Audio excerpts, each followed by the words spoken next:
Good afternoon. As we embark on my third year as Sheriff of Orleans Parish, I come before you today with a sense of resolve and determination, reflecting on the progress we've made in the past 2 years. We have done critical work to put many initiatives in place that will guide the work that's ahead. Our mission remains steadfast, and our focus is on 4 major areas. First, addressing the root causes of crime. Second, supporting the reunification of Black families. Third, uplifting our valuable deputies and staff. And fourth, exiting the federal consent decree that governs our operations at the Orleans Justice Center. The Orleans Parish Sheriff's Office recognizes the critical importance of addressing the root causes of crime, including addiction, trauma, and mental health. While my office does not control who comes into custody or when they leave, what we can do is support them while they are with us. The average length of stay is 88 days, which is almost 2 times the national average for a pretrial facility. In the time that they are with us, we are able to support residents by giving them access to programming, resources, educational opportunities, and facilitating connections to their families so they have a support system when they return home.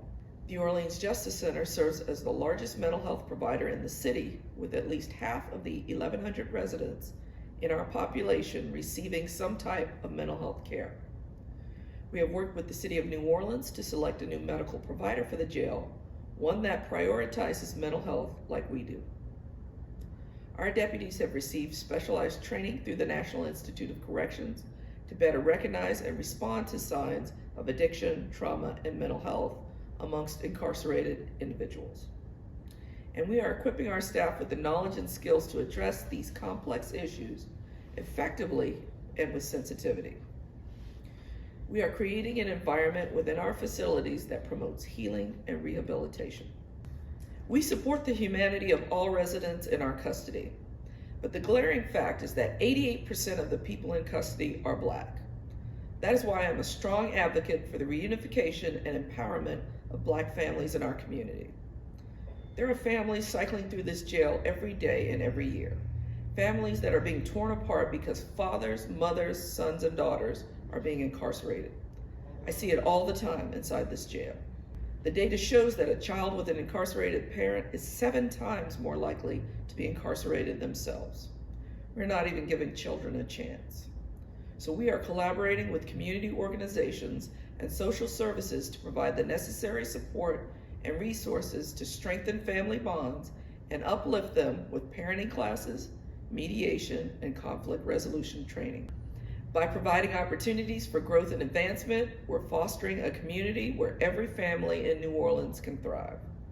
We are prioritizing reentry services and support for individuals transitioning out of incarceration, and that includes access to housing, employment assistance, and ongoing mental health and addiction support. Although we don't control who comes into the jail, on average, those in custody have been here at least 8 times. That is why we are aiming to provide comprehensive reintegration support to limit the return rates and empower people to lead productive and fulfilling lives outside of the criminal justice system.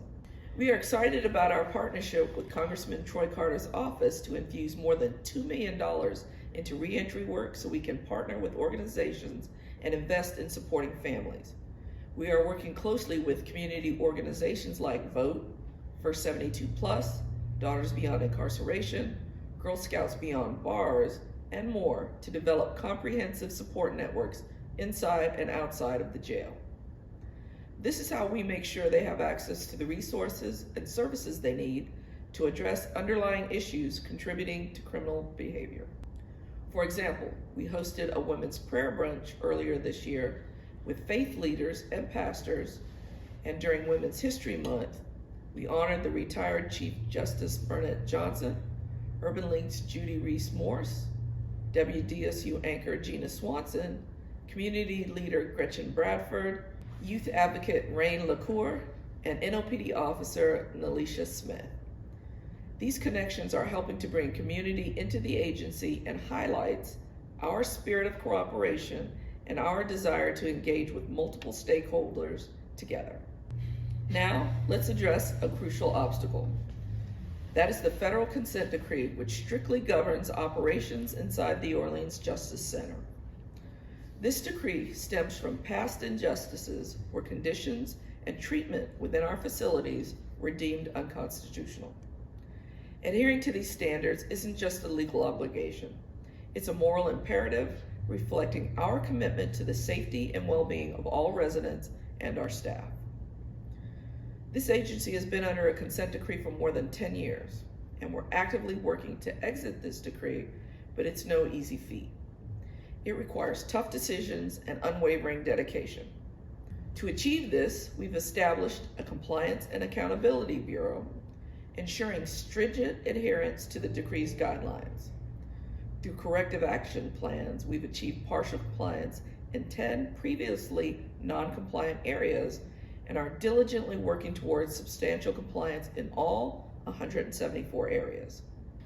Our commitment to training is unwavering, with new courses and professional development initiatives ensuring our deputies are equipped with the necessary skills and knowledge that they need. We've bolstered our team with additional staff to conduct internal audits and rewrite policies, ensuring compliance at every level. We've created an anonymous hotline for staff, residents, and the community to report ethics and misconduct violations, underscoring our commitment to transparency and accountability. And our new jail leadership and investigative staff are doing a better job of conducting more random shakedowns and intercepting narcotics before they come into the jail. With all the successes we've made in the past 2 years, the outcomes of the special crime session is one we could not predict and poses a clear threat to the operations of the Orleans Justice Center due to over-incarceration, overcrowding, and the influx of young residents into the jail.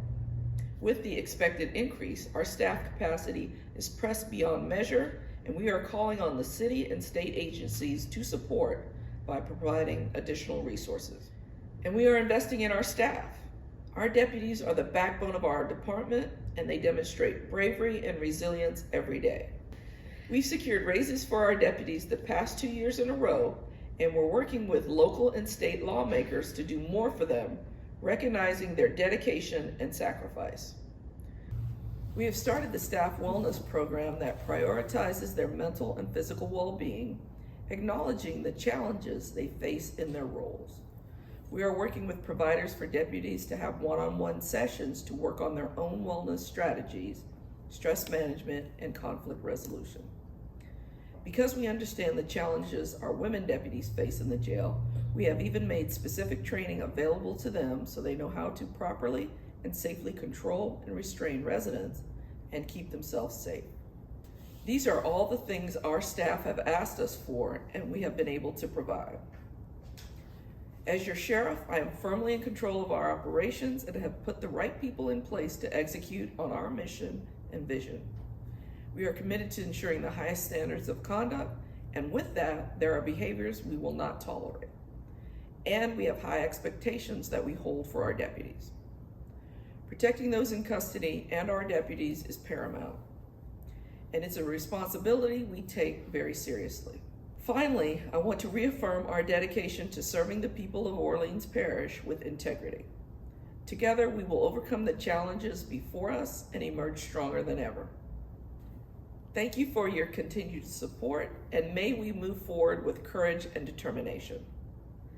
As we go into the second quarter of the year, expect to see me out in the community and at businesses, churches, and events to share more about our work and how you can support that work.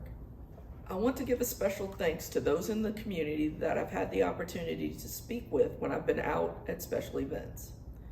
You've told me that you appreciate the hard work and know that it was a high climb, but that you're with me all the way. I thank you for that, and there's more to come.